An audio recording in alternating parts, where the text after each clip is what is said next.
जंगल में हमारी ब्लॉगर बिल्ली लैपटॉप खोलकर लिख रही थी, डे 12। मैं निडर हूँ, मुझे किसी से डर नहीं। पीछे अचानक शेर खड़ा हो गया, मुस्कुराकर बोला, ओह सच में? लिख लो, मैं जंगल की रानी हूँ।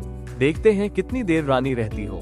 बिल्ली की आंखें गोल, धड़ाम से लैपटॉप बंद किया और ऐसे भागी जैसे 5G नेटवर्क। स्क्रीन पर बस अधूरा वाक्य चमकता रह गया, मैं निडर हूँ, मुझे किसी से डर नहीं। और गिलहरी हंस हंसकर बोली, टाइटल होना चाहिए, कैसे मैं निडर बनी। और फिर शेर आया।